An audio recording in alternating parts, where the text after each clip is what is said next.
Just to show you a couple of things again, if you go to this folder here, assessments, so we have the project assessment, and in the project assessment, we have this zip folder.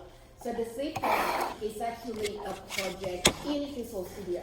So you don't really have to build your Visual Studio solution from scratch. It's given to you, and you're allowed to modify that.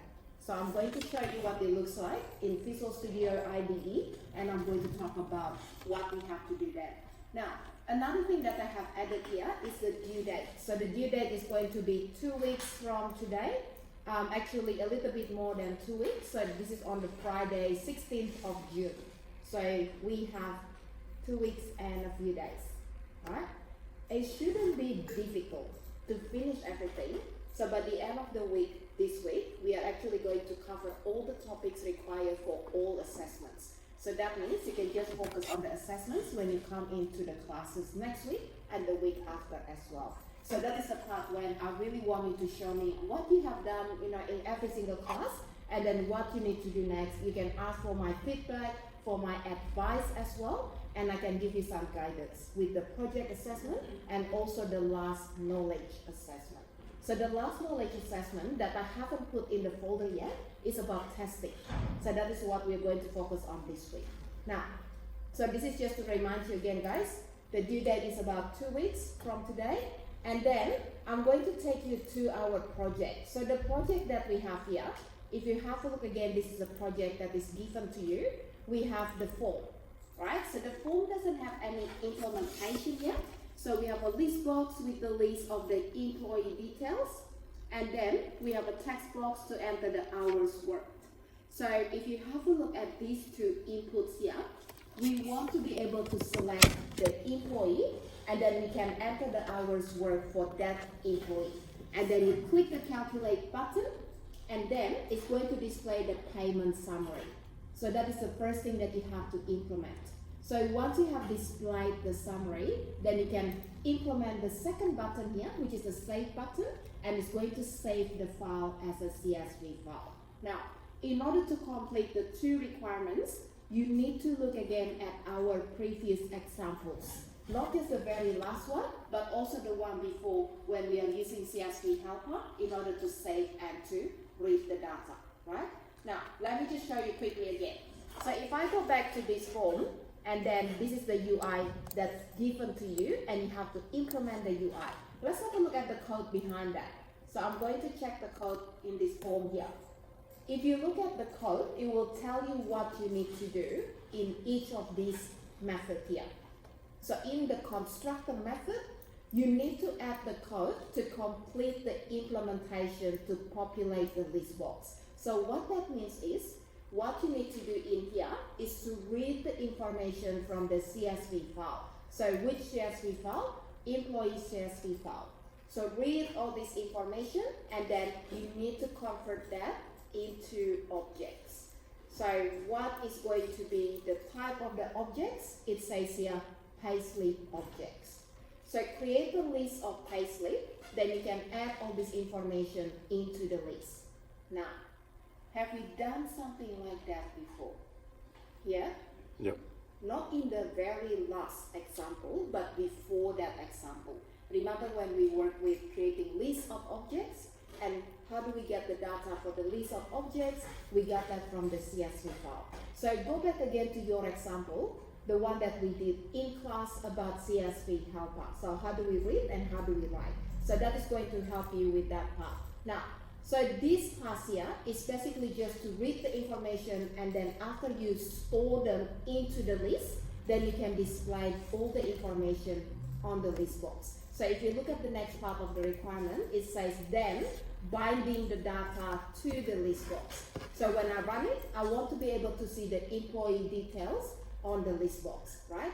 So what we did last week, so let me just show you what we did again last week. What we did last week is quite similar. So we created a list of objects, right? And then instead of reading the student details from a CSV file, we created the objects manually. So we have hard-coded all of this data here, and then we added them into the list. So this is something quite similar, but instead of using CSV, we just hard-coded everything, right? So that is something that can help you to understand how to add the items to the list, and also look at the previous example. Now, is that requirement okay? Does that make sense? About reading from CSV and then also adding that to the list? Yep. Yeah? Okay. All right. Now, so once a constructor is completed, you can try to run it. So what will happen when you run the form? When you run the form, you should be able to see all the employees on the list box, right? Okay, so that is done. Then what is the next thing that you have to do? So once you finish with displaying the employee details on the list box, then you have to implement this button click. So this button click here is for the calculation. And what it says here, look at the instruction. You need to add the code below to complete the implementation to populate the payment summary. So the payment summary is this item here.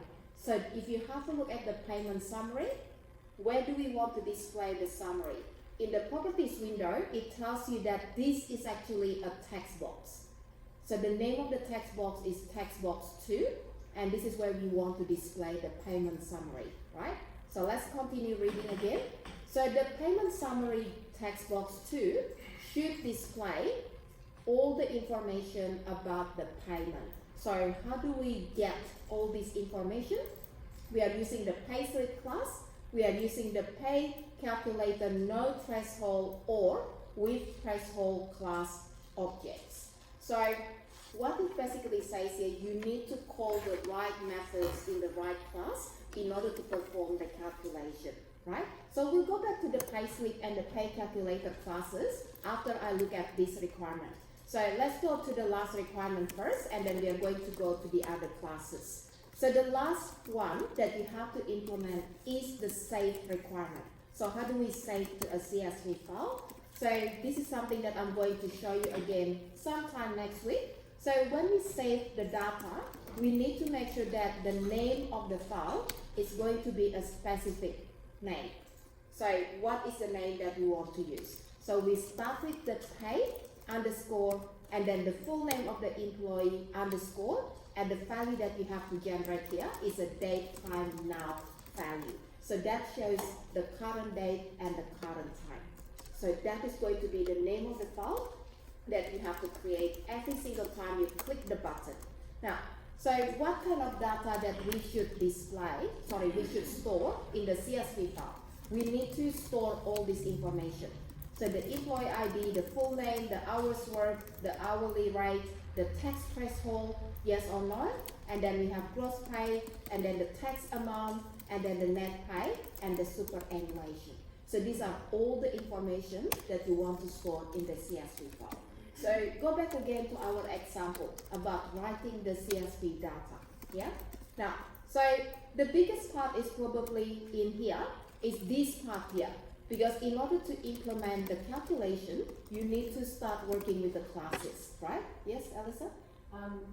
With your previous statement on file name and convention, Yeah. does it mean that every single time the save button is clicked, a new file is created? That is right, yeah. And So there'll be many CSV files, it has to be CSV file. but there'll be many of them. Yes, Okay.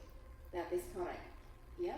So to make sure that they're unique, that's why we are using the date time now value here. Okay, all right, so this part again, that is the one that requires the implementation of payslip class and the pay calculator classes. So you can find those classes in the program.cs file. So if you go to the program.cs here, just like what I did in my example last week, they have all the class declarations in here. Now, so if you look at all of this information here, what do we have to do with the first class? The first class is to capture the details associated with the employee's payslip. So what kind of details do we want to store here? So that is one thing you need to think about. Yeah, so it could be the name, so the values that you get from the CSV file, right? So all this data. So what are the members? I'm not going to say that yet, but let's have a look at the structure of the other classes first. So we have a base class. the base class here is a pay calculator class, and the default class behavior is tax calculated with the tax threshold applied. So what that is telling you, you can create a method, and the method that you implement here is to perform the calculation using this tax threshold. So with tax threshold. So that is the default behavior. Now, what you need to do then is to create two subclasses. So we have the first subclass, and this is for the no threshold, and then the second subclass with threshold. Now, what I want to show you next is actually what we did in class last week. So if I go back to my program.cs here, okay, so let's have a look at what we did last time. Can everyone see the base and the subclasses from last week's class? So we have result, which is a base class, and then we have result ungraded, which is a subclass, and we have result graded, which is a subclass, right? So how do we use this result? The result is going to be used in the student unit class. So the student unit class will have relationship with your result, and that is my aggregation. So student unit has a result. So if I go back to my project requirement again, student unit class is actually similar to which class in here? Yeah. Yep. So in here we only have a payslip. Yeah. But you can separate the information in the payslip into multiple classes. So either you put all the employee details in the payslip class, or you create another class for employee, right? So this payslip class at the moment is similar to my student unit class. So it has the aggregation with the pay calculator. Now, so what about the base and the subclasses? So you can see this is the base class, which is quite similar to what we did in our example. So the base class again is this one here, right? And then we have two subclasses, and these are the two subclasses. And then if you go back again to the project, we have the two subclasses here. Now, payslip yeah. will be the employee. Yeah, so payslip has the employee details. That's right. So if you think about what should be on your payslip, what information can you see on your payslip, right? You can say, I can see my employee ID, I can see my employee names, and so on. So you can put everything in the payslip. But remember again, the reason why I asked you guys to separate the student unit class into two classes, because they are not highly cohesive, right?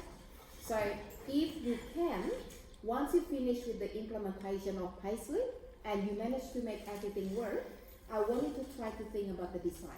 Can we make that even better? So you can separate that into different classes again, because payslip will have actually multiple information within that class. That is not just about one entity. Alright, so you have to think about the cohesion. But don't worry about that yet. You can just put all the payslip details inside here. So that's what you need to do. Now, remember we talked about the pay calculation here. And where can we find the information about the classes? So what are the members of the classes?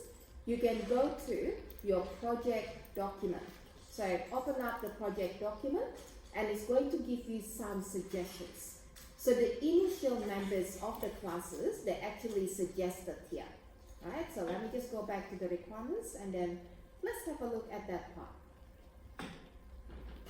Right, so that is skipping part 1 and then skipping part 2. Right, so this is basically part 3, right? So the development of your application is part 3. Now, when you read all these requirements here, just remember again, you need to understand every single requirement for this task here. So if you miss something, you may have implemented that incorrectly in the code, so we don't want that to happen. So have a look at requirement number 1 again. Populate the employee list box by reading the employee CSV data. So that is what we looked at earlier. Now, so what we have to display on the list box? ID, first name, and last name. So that's what you need to display. And then the second one here, implement the payslip class to include the constructor method, and this constructor is to populate the payslip class from the provided tax rate data files. What does that mean?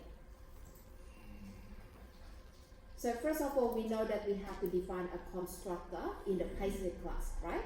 So what do we have to do inside the constructor method? We need to read the data from the tax rate. Mm-hmm. So how do we do that? So this part here is actually similar to, remember how we're reading the data from this CSV file? Mm-hmm. And we have this class in order to read the data. So your payslip constructor could be something like this. You're reading the data from a CSV file, and then you convert that into objects. So that is what you need to do. Now, so in my example, I have a different class, a separate class, in order to read the data and then to convert that to objects. Yeah? What is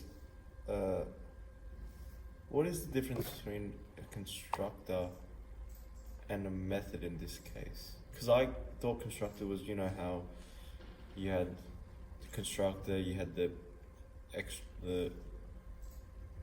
what's it called, the fields equal to something like that, equal to other fields. Yes. That's why I get a bit confused. Yeah. So constructor is a method. Okay. Right? So it's a special method that will only be called when you create the object of the class. Mm-hmm. So usually we set the initial value to the fields Mhm. in the constructor, but you can also do other operations. So you don't always have to set initial values. Okay. So you can use that for reading initial data, for Okay. example. So if I put a read method in there, a CSV helper read, if I create a method to read the files, Yeah. that's considered as constructor. No. So the syntax of constructor is different, right? Okay. So what you need to do, if you have to look at this example here, okay, I'll show you the form constructor. So the constructor of the form is this one. Yep. Yeah. So just make sure again, when you look at the requirements, it says this is what you need to do. So if it states that you have to create a constructor method, then you have to make sure you're using the constructor syntax to create that method. So what is the syntax again? We have public, we have the name of the class, and then you may have some parameters if you want to, but it's optional, right? Okay. So that is a noun constructor. So what you need to do for that requirement, you need to create a payslip class, and inside the payslip class, you create a constructor method. So start with the declaration of the constructor. Then, what do we need to do inside that class? So in that class, you are going to populate the payslip class from the provided tax rate data files. Now, so this is quite interesting. How? Are we going to read the data inside the constructor? Yep. Yeah, good. Alright, so we need to do some reading, right, from the CSV file. But how many CSV files that we have about the tax rates? Two. Very good. So if I go back here again, and you can see actually here, yeah, so part 3, we have 2 CSV files about the tax rate. So we have tax rate with no threshold, and we have the tax rate with threshold. So what information do we have in each one? Have a look at the data here. Remember that we have the minimum, the maximum value in each of the tax bracket, and then we have the value of A and B that we use in the formula for the calculation, right? So that's what you need to do. Yep. You need to read this information, then you store them. So how do we store them? It could be the same way as how we did that in our grade calculator. So you can create 3 different arrays, or 4 different arrays in this case. So each one of them is going to have the information from each column. So you can do something like that. Now, I'm not going to talk much about this one yet because it's easier to look at the next part first, then we'll go back to that one, right? So just keep in mind again, this requirement says you need to implement the constructor, and the code inside the constructor is to read the data from the CSV files. Now, we'll go back to that one and have a look at the next one first. So what we have to do in the next class? implement the pay calculator classes. So when you say classes here, that means the base and the two subclasses that inherit from pay calculator. So what do we need to do in these classes? We need to implement the method to calculate the gross pay, the net pay, the superannuation, and the tax amount. So we need to have 4 methods. Yeah?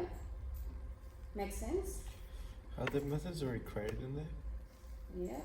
So, where do we find that information? Very good question.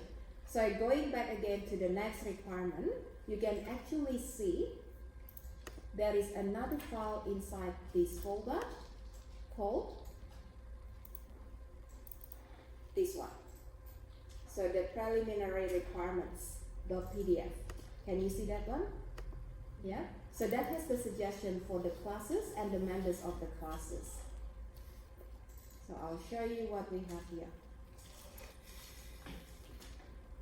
Okay, so this is again about the calculation, the formula that we need to use. Alright, so can everyone see the preliminary classes? We have person, login, employee, manager, and payslip, right? In the code, it doesn't say that we have manager class, it doesn't say we have employee, it doesn't have we have person and login. So the only one that is shown in your project is the payslip class. Now, if you want, you can start by adding the members here in the payslip class. Maybe you can just follow the information that we have in the table. So what information do we want to store about the employee? Remember again, we don't need to implement all the requirements in the project. We only need to work with the calculation, the tax calculation, the payment summary, and then save the file, right? So what information do we want to store in the payslip? We need to store the employee's data. So do we want to store employee ID in this case? Yes, because that is coming from the CSV file, right? And then do we want to store the names, first name and last name? Yeah, so you can define these fields in your payslip class. Now, what else? Have a look here.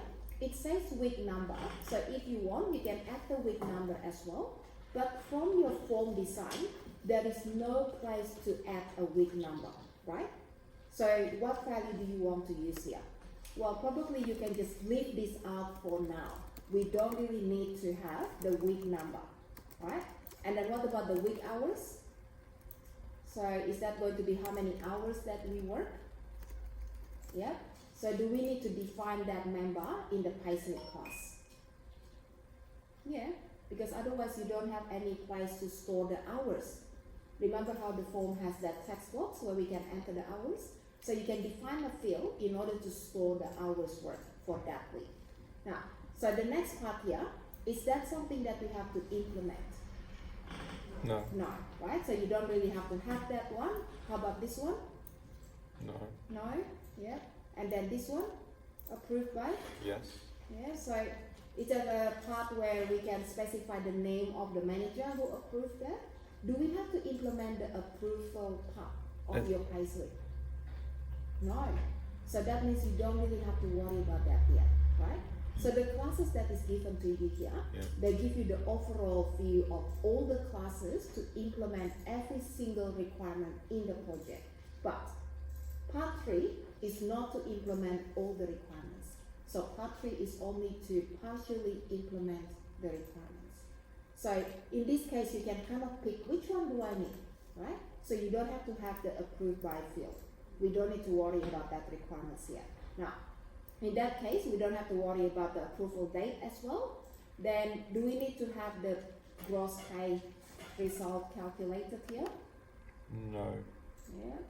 Does it say that we need to store the gross pay, the tax, the super, and the pay net? Okay. Yeah, we do.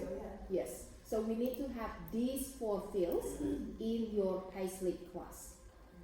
So that will be the minimum. So you can go to your payslip class and then you can start adding the fields, or you can say automatic properties. It's up to you. Yeah. When you say, so this is the minimum, but it's Yeah. not the most ideal design. So we are talking about the design for the whole application Okay. and the implementation Yep. of your project, right? Okay. So the implementation is not to implement all the features in your design. Okay, it's just to Yeah. have what's necessary? That is right. So what's required for the calculation and saving the time. Okay. Yep. That's all. Yeah. So you need to think, that is the reason why they give you the overall design, Mm-hmm. because you can start thinking, what if later on I want to add the other features like logic, right? So how do we make it easy to Mhm. work with adding another feature? So that is just to give you an idea about the design itself. Yep. So we can go back to the design, which is part 2 requirements. Once we started with the coding part, and then we can talk about how we should actually add the classes and so on, right? Now, so that will be your first class, Paisley. And then what about the other classes here? Have a look. So we have 2 classes. So these are the 2 subclasses, is that right? Yeah? And then look at all the fields that we have. We have hourly rate, we have super rate, we have tax thresholds, tax rate A, tax rate B, and then the methods. Can you see all those methods? Yep. Yeah? Okay. Now, so my question is, can we see duplicates? Yes. Yes. So if you see that these are the common fields and the common methods across the 2 subclasses, then what do we need to do in order to avoid duplication? Put this in the parent or the base class. Excellent, very good. So you can define these fields in the base class. Now, the question is, how can we access the fields from the subclasses later on? Inheritance. So how do we define the accessibility of the fields? So we can access them from the Internal which one that allows subclass?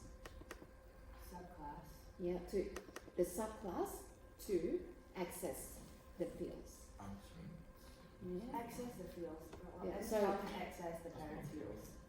You gave me the access modifier before, Yeah. so that is not the right one. We have a few options: public, private, internal, protected, protected internal. So which one? I mean, public is always accessible. Yeah, Private can be accessed by within the class. yeah. Can it be accessed by child classes? Private? Yeah. No. So private only within that class. Okay. But internal is within the software program, right? Internal within the same project. Same project, yeah. This is within the same project, which will work. Yeah. But you said it's not. What's protected? Is that access from outside of the class? We use protected in your skill assessment as well. Remember when you have the base class and then the subclasses in your skill assessment is accessing the field. So protected for the subclasses. So if you want to be able to access the fields of the parent class, you can make the fields of the parent class to be protected fields. So you can use the same approach if you want. So make all the fields as protected fields, so then you can access them from the subclass, because you may have to change the values later on in the subclass. Is that right? Yeah. Why would you not use internal? Yeah. Because then other classes that have no relationship to this base class can also access the field. Do we want that? No. No. Okay, so projected is only for children. Okay. All right. So that will be your fields, and then So the you make the methods- sorry. Yep. You make the pay calculator fields. fields protected. Mm-hmm. Okay. Good. Then we have the methods. Okay. Now But you make the child protected, the parent protected. the Or field not that you define. When do you define the field? In the base or in the subclass? in the base. In the base. Yep. So where you define that, that is where you put the protected keyword. Okay, so let's talk about the type as well. What is the data type of hourly rate? Double. Mm-hmm. What about super rate? Double. Double? Yeah. Do we know the super rate? 11%. Yeah. It's based on your research in part 1, isn't it? Yeah. Yeah, so if you look at your part 1 requirements, it says do a research, try to find the current super rate, yeah? And you can set the value to that super rate. Make that into whatever percentage that you found. No. Okay, yeah? Super rate actually changes every year. Mm-hmm. So, should we create a method for the user to Maybe I wouldn't want to create a method for the user to input the current year super rate, but rather I would want the program to have the correct super rate hard coded in so that the system itself can calculate the correct Yeah. use the correct super rate every year. Okay. So when But we based say, on it'll be based on the Yeah. year though. yes, that is right. So that is a very good point, right? Because this requirement, it doesn't really have that part that says it has to change every year. So you're allowed to just hard code the value in. So you can type in whatever value that you have. But You can just use one super rate. yes, Okay. but it's not going to be really accurate if you run it in a different year and maybe the super rate has changed, Yeah. right? So something you can think about. If you finish with all the implementation and then you can start looking at some of the parts of the code that can be improved, you can try to implement that as well. So how do we make it extensible? But don't worry about that now. Okay. Alright, so what about the tax thresholds here? What is that for? It's a boolean value, right? Boolean, yeah, and Boolean or char. Boolean or char, okay, yeah. So if you look at the tax threshold for this Char. class, okay, It's char. If Char? if you look at the CSV file, it's a single ladder, so you can bring it as both a bool and Yes, char. it's not boolean. You can set it as a bool. yeah, it could be either one because in my example last time, I'll show you two Oh, examples. yeah. So one is using a char type and one is using a Boolean type, right? So which one you want to use? So try to see which one you can use. Alright, so that could be a char or a Boolean. And then what is the type of this tax rates A? The percent, that's double. Is a double? Yeah. So that's actually, A float or double? yeah. So that could be a double. But where's that value coming from? The text file? Oh, the CSV The file. CSV file. Very good. Okay, so let's have a look at the CSV one. So back to my, let's say the no threshold, right? Oh, it's not. So Oh, is it? It is. which one is the tax rate A? Column C. This one? Yep. So that could be one of these values. And then That's tax rate B. tax rate B. So we're going to use only those two columns. The first one we're going to use. Very good. Now, this is when we go back again. And then we need to look at the requirements very carefully, right? So we'll go back to that part. Because how do we actually store this information? For this data here and that data there, right? Okay, we'll go back to that one.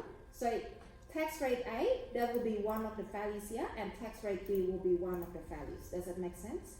Yeah? Okay. Then, what about the methods? Can we implement the methods here? Do we know the formula in order to calculate the payment? The A. Well, yes. Yes, we do. What is the formula? Hourly rate, machine times super rate times tax rate. Okay, good. So that is coming from the previous part here, right? So that is how we calculate the weekly tax amount. Can everyone see that?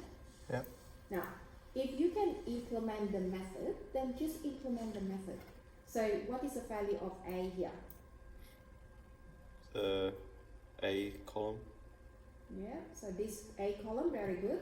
And then what we have to do, we multiply by X. So what is X? The minimum or maximum amount. It's the first column. $1 of the weekly earnings plus 99 cents. Yeah. So the gross pay plus 99 cents. That is the value of X. And then you need to minus the value of B, which is the value in the B column. So if we know the formula, then you just have to put the formula in that method. So that is the full implementation of the method, right? Now, what else do we have to do? So go back again to the method here. So for the method, next, we need to calculate, that is the payment, not the tax here. So the one that I mentioned before was the tax calculation. Sorry about that. So the tax calculation is going to use the weekly earning, right, multiplied by A minus B. So what is the weekly earning? Yeah? So weekly earning is calculated by multiplying Number of hours worked times Hours work. hourly rate. Very good. So that should be coming from somewhere. Sorry, where is that going to be coming from? Payslip. Payslip. Yeah, so from payslip, very good. So that could be coming from the payslip. Now, so this is the part when you start thinking about relationship. What is the relationship between payslip and pay calculator? Pay calculator inherits from payslip. Is that the no relationship? They share the same hourly rate. Yeah, okay, good. So at this stage, you need to start implementing. So write the code and then see what information that you need. So it doesn't matter if it doesn't look exactly like what we have here, because later on, you may want to change the members anyway, because you can see the duplication there and it doesn't look great, you know, and it's really hard to maintain and so on, right? So just make it work for now. So put all the members that you think required into the classes and then try to make it work. But at the same time, you need to start thinking about where do we define that information before. So is that coming from another class? So how do we pass that information into this class? Now, I'll give you an example. So if we need the information from another class to do the calculation, is that right? Because that is what's happening now. In order to calculate the payment, you cannot find any of the members here to do the calculation, because we need to get the data from here, from the payslip class. We need to get the hours and we need to get the rate as well, right? So where is the rate? Do we have the rate somewhere here? So if it's not defined, then you need to make sure it's defined somewhere, right? So we have the rate in here. Can you see that? Yeah? Now, so where can we get the hours? From which class? In payslip, Yeah, from the payslip. which would have the rate from the employee CSV. Yeah.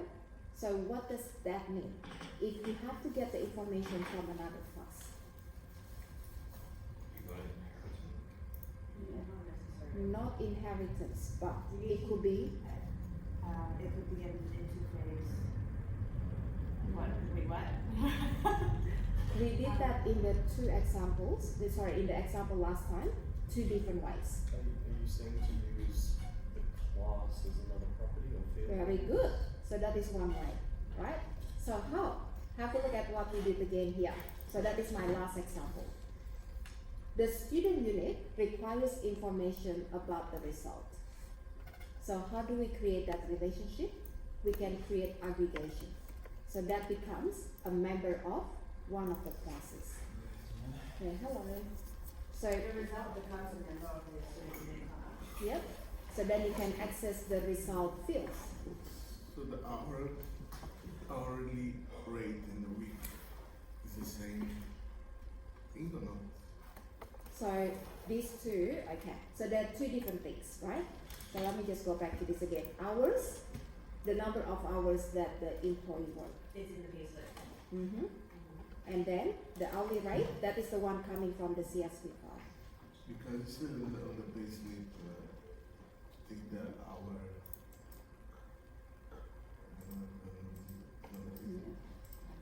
So The hourly rate should be in the payslip. very good, excellent. Now this is the part when you start identifying. Hang on a minute.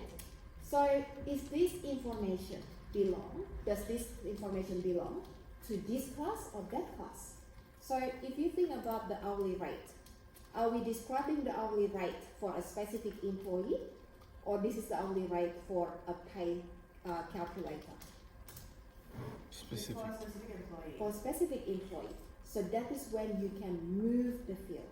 Now, if I move that into the payslip class, you're going to have the hours as one of the field, is that right? Mhm. And then you can have the rate as well in the same payslip class. Yeah. Does that make sense? Yeah? Okay. Then, how can we use these two information from the payslip class to do the calculation in the pay calculator class? How do we pass that information? So you create a method within the pay calculator class, Yeah. which takes in an Very as an good. argument. That could be one of the options as well.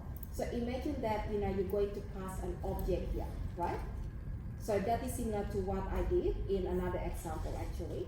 So let me go back again. Alright, I don't think oh there we go. Something similar to that, but instead of an int, that is an object. So you can pass an object, a payslip object, and then that payslip object will be used in the calculation. So imagine that this is your pay calculator method in order to calculate the payment. And then you pass the object of payslip. And then once you pass the object, you can access the information inside that object.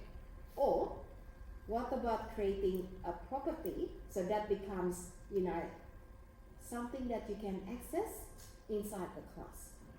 What So does you that can look have like two again? options. Hey? What does that property one look like again if you would Yeah. use it? So the property, Yeah, how would you write? how would you, okay, good. So this is what we did last time. So if I go back to the form, right?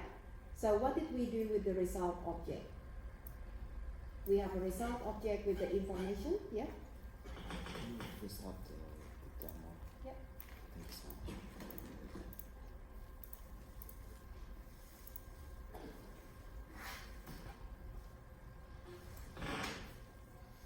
Okay, so we have the result object created here, so we can store the score, right? And then we assign that to our student unit object. Mm-hmm. So that is how we did the assignment. So once it become part of the student unit object, you can access the information inside that property. So what I can do, I think I did that in one of the example here. Yeah, so how do we get the description of the result for that specific student? So we can go through the property, and then once we get the unit result object, then we can get one of the properties of the object. There's two properties in there, Yep, so that is a property of student unit, and then and then that is a property of the result Result. object. Alright? Now, so that is basically just about how do we get the information from another object, right? So you have two options. I'm not going to tell you which one or which one is better even, but try to see which one you can implement in order to be able to access the information and then do the calculation. Now, so going back again to my requirement here, remember again, we identified that, the unit, sorry, not the unit this time, but the hourly rate, that should belong to the employee information. So you can move that to the payslip class, right? Now, without this hourly rate in the pay calculator, we are going to end up with these 4 fields. We'll get back to the 4 fields again, and let's have a look at the other methods first. So, do we know what to do with the payment now? Yeah? So we need to get the hours, we need to get the rate, and then we can return that. So that is your gross pay. Do we know how to calculate the tax? So the tax will be, the formula that you looked at earlier. B plus AX plus B. Very good. Now, do we know how to calculate the superannuation? yes. Yeah, what is that? Super rate times weekly pay. Yep. So that's it, isn't it? So we have all implementations for the methods here, all of them. Now, one thing that we need to go back to will be the fields. So we know what the super rate is, then we know what the tax rate A, tax rate B. What about the tax thresholds? So what should be stored in here? Are we storing whether this is a no threshold or a with threshold? Or we can use this in order to store the value of the value of this minimum and maximum range.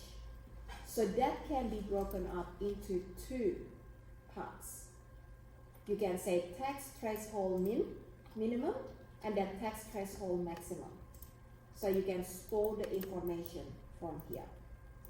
Why would you want to do Yeah? how does the tax threshold as a concept work? Okay, good. So why do we need to know about tax threshold? Do we need to know about the values in that bracket in order to do our pay calculation? Or we don't need to? Yes, you do. Yeah? We do? Yeah? Right. So how do we do that? You identify what your weekly pay is, Mm-hmm. and Good. you see what bracket you're in. Mm-hmm. I have to. Yeah, okay, no, that's right, Raymond. So that's right. So in order to do the calculation, right, we need to know which A and B to use. So how do we get the value of A and B? So to get the value of A and B, you will need to check what is the tax bracket that the gross pay belong to. Is that right? And you can use this to store the value in that two columns. But again, it's up to you completely. How do we want to read this information? Are we storing the minimum and the maximum value in the brackets? Or we are not? Are we just going to store yes or no in this case? So it really depends on when you need to use that value in the calculation, right? If you need that value in the calculation. So I'm not going to give you what you need to do yet. I want you to start looking at all the requirements and start implementing that as well. So put the code so you can see, what you need to do for each part. Because once you start adding the code, it's going to make it even easier to see what we need in this class in order to do the certain tasks or certain methods in the class. Alright, so that is what you need to think about. Yeah, Andre? Well, I was just curious what you were discussing. Like, I can see now that like classes from the requirements for the assessments. Yep. Mm-hmm. You have a question? Or? No. Thank you so much. Then. So what you just said, you can choose to either have thresholds just be A, Y, or yes or no, or you can view it as the brackets, the minimum or maximum value, depending on how you do it, depending on what kind of way you think of it, it will change your design. That's correct. Why would you want to include minimum and max? I don't understand why we would want to. Yeah, so you need to come up with, how do we get the information to do each of the calculation, right? Then we'll see again what we can store here. Remember again, this is the initial design. So what that means is you don't really have to follow this. You can create completely different classes if you want. Okay, right? yep. So you don't have to exactly follow the same thing. Yep. Yeah? Understand. Okay, so that is just to talk about what we can add into each of the class if you want to use the same design as in the project. Right? Okay. What is There's a it question, with okay? thresholds? Like Yeah. I understand maybe you discussed it, but I can all the slides. So like I can see pay calculator with threshold and without. So with confused a bit. So Yeah. is tax threshold basically the tax bracket? If let's say your wage for that week falls within this range of minimum and maximum for that line, then your tax rate is etc. It could be. Is that what tax threshold means? It could be either. Could be. If depends how you view it. Yeah, that's right. It could be. Did you reach the tax threshold? Yes or no? Or it could be the one you just mentioned. That's Yeah. up to you. I mean, it literally is a tax bracket, right? I mean, if you just look at the table, Yeah. what the table means is if you open the Excel, let me CSV file, the first column shows you the lower bound Yep. of the bracket, and the second column shows you the upper bound of the bracket, and then the third column shows you what rate applies to any number that falls within the bounds of that bracket. So that's what a tax threshold is. Yeah. But why would you need to know the minimum maximum when you can just get the gross, your weekly pay, and just times it with the tax calculation? You don't need that in the tax calculation, do you? Do you need the minimum maximum for the tax calculation? You just need the percentage and what you need to minus. You just need A and B, from what I know. You just, Yeah, but in order to get A and B, you need to get the first two columns. but you So have, that you know But that's your which gross. A and B applies. But that's your gross pay, isn't it? At the same time. You could hard code it. Mm-hmm. So you just write out like if your numbers between 0 and 99, Yeah. use So this threshold as a- Mm-hmm. Yeah. So threshold is basically like a range Yeah, it's a range. of numbers that we're working with. Yeah, which is in the CSV file. In the project. There's a Mhm. zip file, zip folder. Yeah, that one. Yeah. And then text rate, the last two, the bottom two. Yeah. Yeah, you can hard code it. Maybe I'm thinking about hard coding it. So the interesting part, the implementation could really be different from one person to the next. Yeah. I'll tell you, in the past, I had students who submitted the solution with text threshold that separated into two different fields. So we have the minimum and the maximum, and that is a minimum and the maximum for the text bracket for that specific employee for that week. So that is one solution. Another student created arrays. So there are two different arrays that is derived from the text thresholds, and that is just to store all of the different minimum and maximum range in the brackets. So that is another solution that I received. And then other students that didn't even define text threshold in these classes. Mm-hmm. Okay. Yeah. So again, Without it. yeah, you don't really have to follow exactly the same design.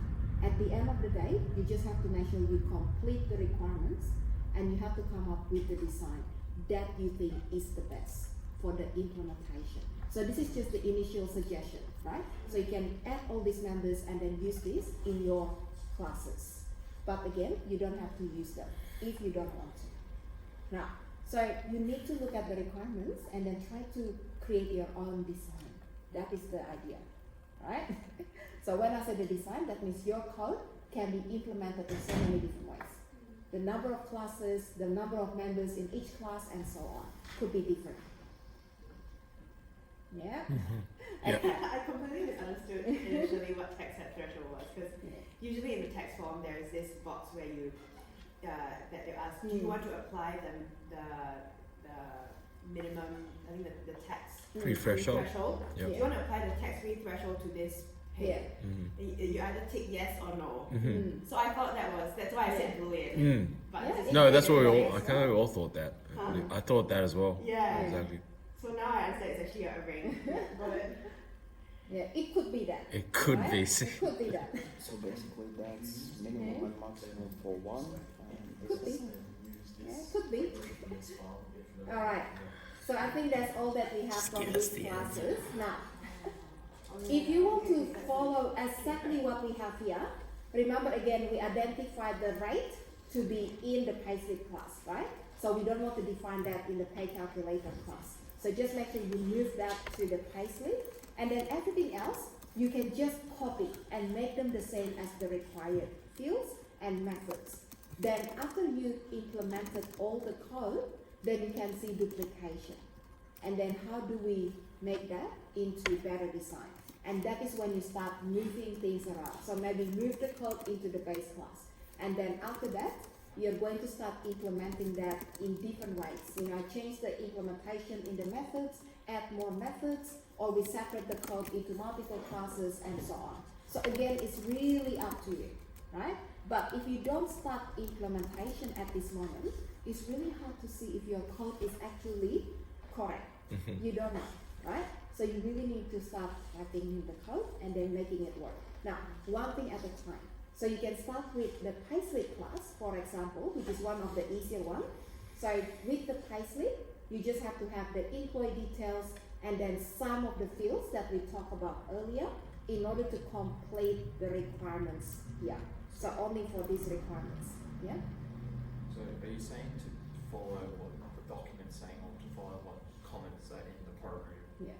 If you are not sure how to implement, you can follow what the requirement document says, right? And then after that, you complete that in your code, in your Visual Studio project, and then you can start changing things around if you are not sure how to start. But if you have your own design in your mind, feel free to change everything. So you don't really have to follow this at all. So you're saying at the end of the day, it's up to us how we're gonna what we're gonna implement. At the end of the day, follow the requirements doc. Yeah, like just As a minimum bar. yeah, that's what we have to do, and Yeah. like Yeah. how we're gonna do it. It's up to us. Yeah. Yeah. Mm-hmm. You do it your own way, you can do it their way, you can do it both. Yeah. It is confusing if you haven't started yet, but once you start, it's going to be easier. Because for example, when you look at the pay calculator class here, right? So you're going to start implementing, let's define the fields. So these are all the fields of the class. And then what do we do next? We are going to test that. So how do we test if the pay calculator is defined correctly? We can do like what we did last time. You go to the constructor of the form, which is actually what's required here. But without reading the data, just create the instance of payslips object manually. So create the first payslip and then you manually set all the data. And then you add that to the list. And then you do that again. Another payslip object and then you add that to the same list. And just test it that way. And if that's working correctly, and that's what you need to do next, that means what you need to do next is to change the data that you have coded to be coming from the CSV file. So then you start adding the other part of the code, right? Now, so once you finish with that part, then you know that you finish with one part of the implementation. But it doesn't mean that that is going to be your final design. The class that you created that worked, that could be changed again later on to make it into a better design. So just make something work for one thing at a time. And then you move on to another implementation. So let's say I finish with changing all the code in the constructor to read from the CSV file, right? So what do we do next after that? Then we are going to move on to the pay calculator part. So what do we need to do in the pay calculator? You need to implement the classes here. So we have pay calculator no threshold and then pay calculator with threshold. So just define those two classes first and then see what you need to do in order to do the calculation for each one. Yeah?